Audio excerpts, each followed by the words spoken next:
Whistle. அப்படினால உங்களுக்கு தெரியும், இன்றைக்கி தமிழ்நாட்டில் ஆட்சி நடத்துகிறதே விசில் தான். எப்படி விஜய் சொல்வார், ஒரு நட முடிவு பண்ணிட்டா என் பேச்சு கேட்க மாட்டேங்க. இதுக்கு முன்னாடி அரசியல் விசிலாக இருந்துச்சு, எனக்கு வந்து இது விளையாட்டு விசில் தான். இன்றைக்கி வந்து தமிழ்நாட்டில் பார்த்திங்கன்னா உங்களுக்கே தெரியும் விசில் வந்து எப்படி என்னெல்லாம் பண்ணிச்சு அப்படின்னு சொல்லி. ஸோ விசில் அப்படின்னு டைட்டில் வந்து எப்படி பிடிச்சாரு அப்படின்னு தெரில, சூப்பர் டைட்டில். ஏன்னா இப்போ வந்து 6 வயசு குழந்தையிலேருந்து 60 வயசு ஆயா வரைக்கும் விசில் ஊதி தான் வந்து தமிழ்நாட்டில் பெரிய மாற்றமே நடந்திருக்கு. சிங்கம் 1, சிங்கம் 2, ஏன் சிங்கமே வைக்க வேண்டியதானே? சிங்கம் முன்னாடி வைக்க வேண்டியதானே? காஞ்சனா முன்னாடி வைக்க வேண்டியதானே? கலவாணி வைக்க வேண்டியதானே? ஒன்று தெரியுங்களா, இன்றைக்கி வந்து ஏன் விஜய் ஜெயிச்சா தெரியுங்களா? அவர் சொன்னார் போல டைலாக், நான் ஒரு நட முடிவு பண்ண என் பேச்சு நானே. அது மாதிரி எவனுமே பிள்ளைங்க ஒரு பேச்சோட அப்பன் பேச்சு, ஆய் பேச்சு, தங்க பேச்சு, அக்கா பேச்சு கேட்காம வந்த ஓட்டு தான் அந்த ஓட்டு விஜய்.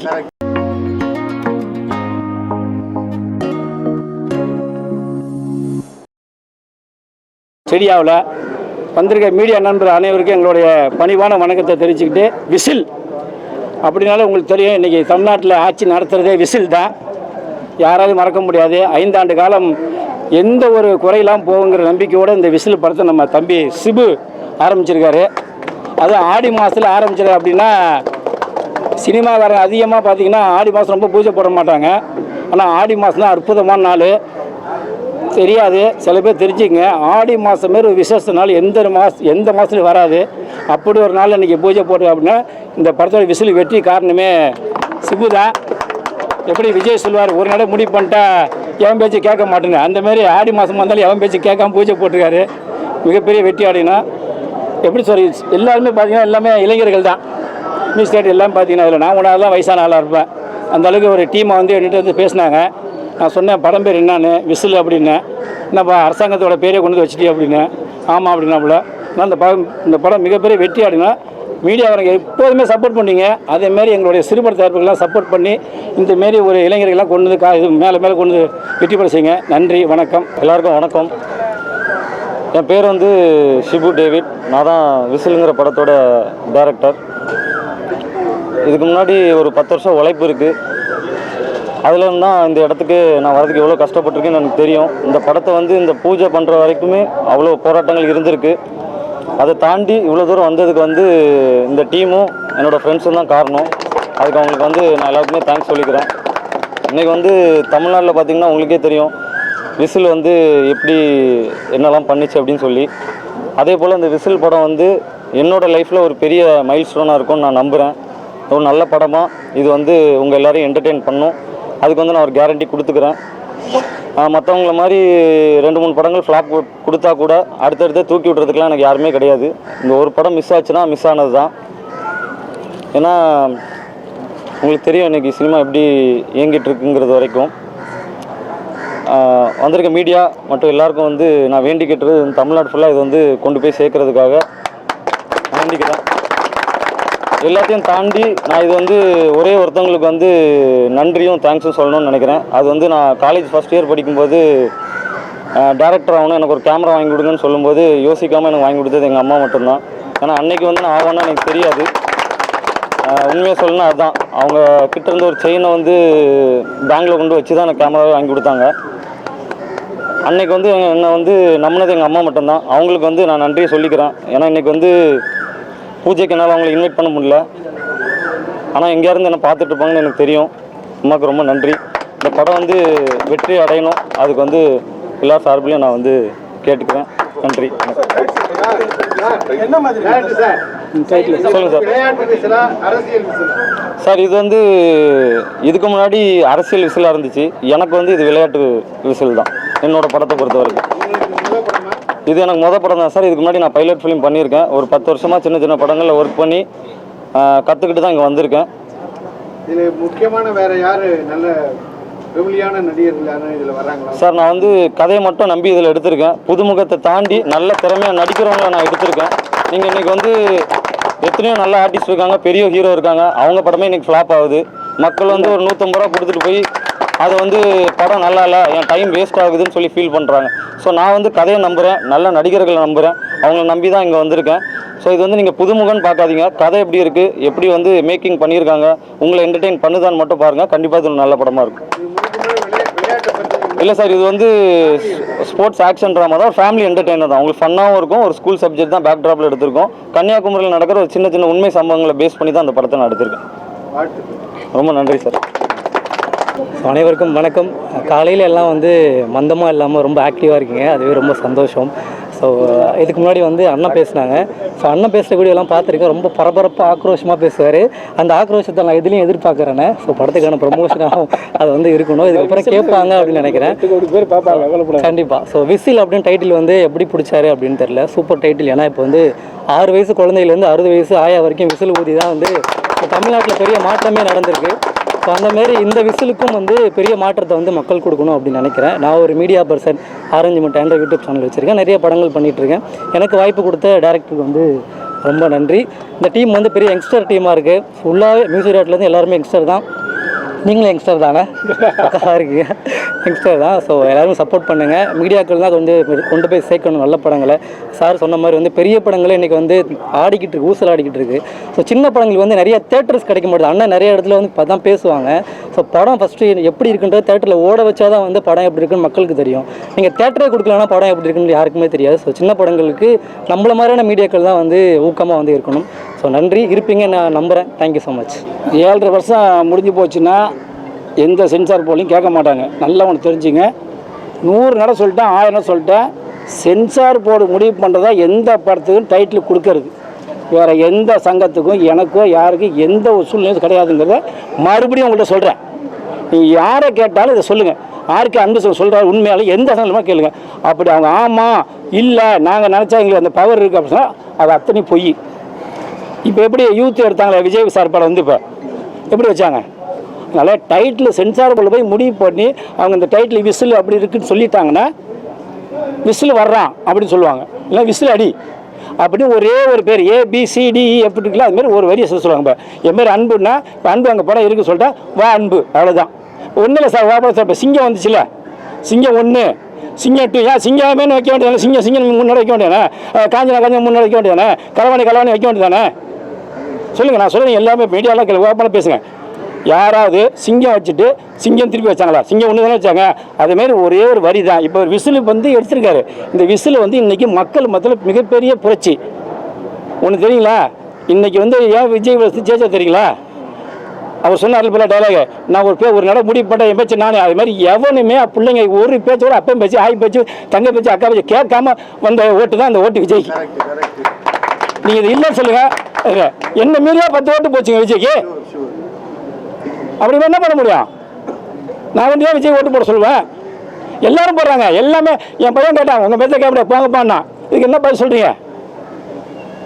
அதனால் இப்போ வந்து இந்த விசில் படம் மிகப்பெரிய வெற்றி அடையணும்.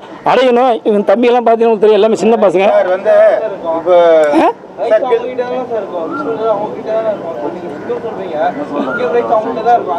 எந்த ரைட்ஸு? ஆமாம், அப்படிலாங்க நான் சொல்ல டைட்டில் தான் சொன்னேன். ரைட்ஸ்லாம் அப்படிலாம் கிடையாது. நீங்கள் ஃபோன் பண்ணிக்கல, நம்பர் போட்டு சென்சார் போட்டு டைட்டில் போட்டு நான் போய் இவர் கொடுக்குறேன் விசில். அங்கே போய் சென்சார் போய் நான் கொடுத்துருவேன், சைன் பண்ணி கொடுத்துருவேன். அங்கே போய் விசிலுக்குன்னா அவங்களே ஒரு ஆப்னு சொல்லி இந்த படம் இருக்குங்க, இது பேரை மாற்றி சொல்லுவாங்க. யாருக்குமே கிடையாது ராஜா. நான் உண்மையாக சொல்கிறேன். அப்படின்னா இதுக்கு மேலே எத்தனை இதோட ஒவ்வொரு என்ன சொல்லிட்டு இருக்க முடியாது. நீங்கள் வேணால் இப்போ நீங்கள் தயார்பசங்களை கேட்டுக்கலாம், பாரதிய சங்கத்தில் கேட்டுக்கலாம், கில்டில் கேட்டுக்கலாம், இன்னும் எத்தனையோ சங்கம் கேட்டுக்கலாம். நான் சொன்னது என்ன சொல்லுங்கள். கில்டு இணைப்பு விழா நடந்திருக்கு.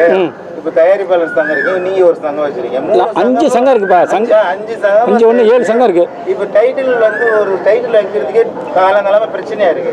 அந்த 5 சங்கம் நான் வந்து ஒரு டைட்டில் கொடுத்துட்டேன் நீங்க போங்கன்றாங்க, நீங்க ஒரு டைட்டில் கொடுத்துட்டு நீங்க போங்கன்றீங்க. தயாரிப்பாளர் சங்கத்துல டைட்டில் கொடுத்துட்டு அவங்க போங்க. ஆமா, அதான் உண்மை. இப்படியே இயக்குநர்களுக்கு தயாரிப்பாளர்களுக்கு இந்த பிரச்சனை நீடிச்சுக்கிட்டே இருக்கு. இதுக்கு என்ன காரணம்? அது சங்கம் தான் ஒற்றுமை வேணும். சங்கம் வந்து நான் உங்களை எதுன்னு சொல்லிக்கிறீங்களா? என்னோட வீடு நிறையா பாருங்கள். என்னோட சங்கத்தில் நான் லெட்டர் அமிச்சேன், எல்லா சங்கத்துக்கும் லெட்டர் அமிச்சு இதுமாதிரி எந்த டைம் தான் கேட்டு செய்யணும். யாருமே கேட்கல. அதுக்கப்புறம் நான் தயாரிப்பாளர் சங்கத்தில் தினேஷ்னு பையன் மேனேஜர் சார், நான் ஒன்றும் முடிவு பண்ண முடியும் சார், நீங்கள் தலைவர்கிட்ட பேசுங்க, செயலாட்ட பேசுவோம், எல்லாரும் ஒன்றும் பேச முடியுமா? நல்லா கேட்டுங்க. நீ சொன்னீங்க. நான் வந்து இப்போ வந்து அப்போ முரளி இருந்தார், முரளிட்டு பேச முடியுமா? அப்போ ராதாகிருஷ்ணன் இருந்தாப்புல, கதிரேசன் இருந்தாப்புல, ஒவ்வொரு நான் ஃபோன் பண்ணி கேட்க முடியுமா? அதேமாரி பாரதிய சங்கத்தில் எப்பயாவது ஃபோன் பண்ணுவாங்க, அதுக்கப்புறம் அவங்க பேச மாட்டாங்க. கில்டு சுத்தமாகவே யாரும் கேட்க மாட்டாங்க. அப்படியுமே நான் ஒரு தலைவராக இருந்துட்டு நான் ஒவ்வொரு கேட்டு பண்ணீங்க சொல்லுங்க. நான் ஒரு தலைவராக இருந்துக்கிட்டு நானே ஃபோன் பண்ணி கேட்டு லெட்டர் அமைச்சிருப்போம். அப்போ செஞ்ச பண்ணி ஃபோன் பண்ணி உண்மையாக ஓப்பனாக சொல்லிட்டாரு. அவர் அவங்க பேர் leader manager R. Anbazhagan sir. இந்த டைட்டிலை பொறுத்தவரை எங்கள் சங்கத்துக்கு இது யாருக்கும் அதிகம் கிடையாது. யார் முன்னாடி பண்ணி கொடுத்துருவோம், நீங்கள் தான் பாஸ் சொன்னார். அதுக்கப்புறம் எங்களுக்கு என்ன வேணும்? நீங்கள் சர்ச்சில் பாரு, சென்சார் பண்ணி யார் வேணால் ஃபோன் பண்ணி கேட்டுக்கலாம். ஒரே வார்த்தை சொல்லுவாங்க, டைட்டிலுக்கு எங்களுக்கு எந்த ஒரு இதுவும் கிடையாது. நாங்கள் இருந்தால் இருக்குங்க போல, இல்லை சொல்லுவோம், இல்லை ஒரு வயசாக சொல்லுவாங்க. அவ்வளோதான். இதுதான் உண்மையான வார்த்தை. இது எல்லாருமே மீடியா நல்லா பப்ளிசிட்டி பண்ணுங்கள். 100% டைட்டில் எந்த ஒரு சங்கத்தும் அங்கீகாரம் கிடையாதுங்கிறது என் தாய் மீது சத்தியம். அப்புறம் வந்து நீங்கள் வந்து மாணவர்கள்லாம் வந்து ஓட்டு போட்டு தான் நீங்கள் விஜய் ஜெயிச்சிருக்காருன்னு சொன்னீங்க. ஆமாம். நீங்கள் வந்து தமிழ்நாட்டில் வந்து இந்த மாணவர்கள்லாம் வந்து இன்னைக்கு வந்து கல்விக்காக வந்து போராடிட்டு இருக்காங்க. இரவோட இரவா வந்து தமிழ்நாடு அரசு வந்து இன்னைக்கு வந்து அவங்களை அடிச்சு கைது பண்ணி அப்புறப்படுத்திருக்காங்க. இது எப்படி பார்க்குறீங்க? இது மத்திய அரசு முடிவு பண்ணி ஒன்று புரிஞ்சுக்கணும். நீட்டு நான் சொல்லிடுறேன், நீட்டை பொறுத்த வரைக்கும் மத்திய அரசு ஒரே முடிவாக இருக்குது. நீட்டை பொறுத்த வரைக்கும் நல்லது இருக்குது, கெட்டது இருக்கிறது நான் ஒத்துக்க முடியாது. நீட்டை பொறுத்த வரைக்கும் பாமர மக்கள்லாம் ஜெயிச்சு வரலாம். எப்படி நீங்கள் வரலாங்க, டாக்டரை படிச்சு இவர் வரலாங்க, இந்த பையன் வரலாங்க, இந்த சினிமா விட்டு வரலாம். அதுமாதிரி நீட்டை போது மத்திய அரசு என்ன முடிவு பண்ணுச்சு? முன்னாடி இருந்தெல்லாம் கீழே உள்ளவங்களாம் வந்தாங்க சார், டாக்டர் நீட் இல்லாமல் சார். அது அன்னைக்கு இப்போ மத்திய அரசு முடிவு பண்ணிருக்காங்க போது நான் போய் அவங்கள போய் வரல. என்னை பொறுத்தவரை எல்லாருமே எதுக்குறாங்க. சில மாநிலம் இருக்குது, சில மாநிலம் எதுக்கல. நார்த் சைடு முழுக்க எதுக்கல. சில பக்கம் நல்லா கேட்டுங்க, தமிழக அரசு எந்த நேரம் 15 வருஷம் எதுக்குறாங்க, பாக்கி எங்கேயும் எதுக்கல. அதை போய் நான் போய் இதெல்லாம் சினிமாவில் வந்து நான் போய் விஜய் மேலே இல்லை, அவரோட கருத்தை வந்துங்க பாருங்க. நீட்டை பொறுத்தவரைக்கும் மத்திய அரசு முடிவு பண்ணதான். என்னதான் மாநில தலைகளை குட்டி அரைச்சாலும் முடியாது. அப்புறம் ராகுல் காந்தி கைது பண்ணது மட்டும் வந்து நீங்க கண்டனம் தெரிவிச்சிருக்கீங்க. அது வந்து அவங்க கூட்டாளி இருந்தால் சார், இது வந்து நல்லா இது அரசியல். சினிமாவில் அரசியல் எப்படி கேட்டிங்கன்னா, அப்பயே ஜெயலலிதா சொல்லியிருக்காங்க, நிரந்தரமான எதிரியும் கிடையாது, நண்பன். நாளைக்கு ராகுல் காந்தி நாளைக்கு பிரிஞ்சு போகலாம், இவர் பிரிஞ்சு போகலாம், அவங்க பிரிஞ்சு காங்கிரஸில் பிரிஞ்சு போகிறது, பிஜேபி போகலாம். மத்திய அரசு என்ன முடிவு பண்ணுதோ அவங்க பண்ணிட்டு தான் இருப்பாங்க. அவங்களை எதிர்த்து போராட தான் முடிவு தர வின் பண்ண முடியாது. அதுமாரி அவங்களா ஒரு சட்டம் போட்டு இல்லை வேணா 10-20 பேர் செத்தானா, இல்லை வேணா குண்டு சுட்டுக்கிட்டு வேணா அழுதுனா அப்போ முடிவு பண்ணி அதை ரத்து பண்ணுவாங்க. இதுதான் தொடர்ந்து வந்து தமிழ் சினிமாவில் வந்து விருதுகள் வந்து நல்ல படங்களை கொடுக்க மாட்டாங்கன்னு ஒரு குற்றச்சாட்டு. அது உண்மை, அது நான் ஆளுதான் ஏற்றுக்கிறேன். இது எப்படி பார்க்குறீங்க? அது என்னன்னு கேட்டிங்கன்னா, எல்லாமே ஜால்ரா தான், எல்லாமே ரெக்கமெண்டேஷன் தான் சார். இப்போ ஓப்பா சொல்கிறேன் சார், உண்மையிலே ரெக்கமெண்டேஷனில் தான் எல்லா படமும் சரி, அது மத்திய சரி மாநில சரி, அவங்கவுங்க கூட இருக்கிறவங்க ரெஃபர் பண்ணி தான் படம் கொடுக்குறாங்க, அவார்டு கொடுக்குறாங்க, இது மானியம் கொடுக்குறாங்க. இது நான் ஒன்று ஆந்திர போடுங்க, உண்மையை சொல்கிறேன். எல்லா அரசாங்கமுமே அது மத்திய அரசு மாநில அரசுமே ஜெயிச்சவனுக்கு எதுவுமே தெளிவாக கொடுக்கறது இல்லை. இது உண்மை. இப்போ என் மச்சானா, என் மாமனா, என் அண்ணனா, என் தம்பியா, சொன்ன மஞ்சள் சொன்ன மாமன், இப்போ தான் சார் கோயிலுக்கு அரசியல்.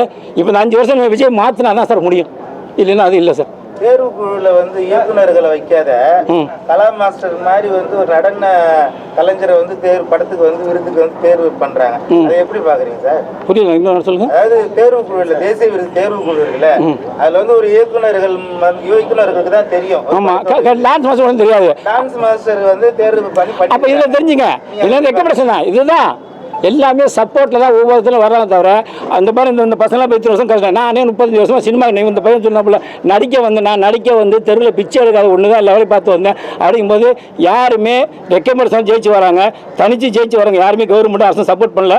அதை பண்ணணும், அது விஜய் அரசு கண்டிப்பாக அதை பண்ணணும். அப்போ தான் விஜய்க்கு அடுத்தடுத்து முதலமைச்சர் வாய்ப்பு வரும். இல்லை அவங்களும் அதே பழைய குழி காலத்தோடினா அப்படி தான் இருப்பாங்க.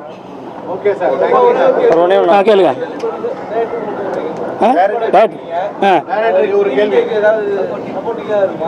இது இந்த படத்துலையா? அது அவரு தான். இல்லை நானும் சொல்கிறேன். விசிலை பொறுத்த வரைக்கும் அவர் சொன்னார் ஸ்கூலுன்னு, கண்டிப்பாக ஏதாவது ஒரு சீன் கண்டிப்பாக விஜயை பற்றி வரும். வரலின்னா அதுக்கப்புறம் அவருடைய விருப்பம். பேசுப்பா, சொல்லுங்கள் சார். வருதுண்ணே. ஆமாம் சார், நான் சினிமா பார்த்து வளர்ந்தது விஜய் சார் பார்த்து தான். அதனால் கண்டிப்பாக ரெஃபரன்ஸ் இருக்கும். சார் இல்லாமல் இன்றைக்கி சினிமா இல்லை. நான் வந்து அதிகமாக எங்கள் வீட்டில் சண்டை போட்டதே விஜய் அண்ணனுக்காக தான். பாதி நேரம் சாப்பாடு கூட கொடுக்க மாட்டாங்க. இன்றைக்கி ஒன்று சாப்பாடு கிடையாதுன்னு சொல்லியிருப்பாங்க. அந்தளவுக்கு நான் வந்து சண்டை போட்டிருக்கேன். நாளைக்கு வந்து அண்ணனோட கடைசி படம் ஜனநாயகன் வருது. அதுக்கு வந்து நான் வந்து வாழ்த்துக்கள் தெரிவிச்சுக்கிறேன். கண்டிப்பாக இந்த படம் வந்து இந்த 26ல் ஒரு நல்ல படமாக வரும். அண்ணன் சொல்கிற மாதிரி தான், கான்ஃபிடென்ட்டாக இருங்க, வெற்றி நிச்சயம்.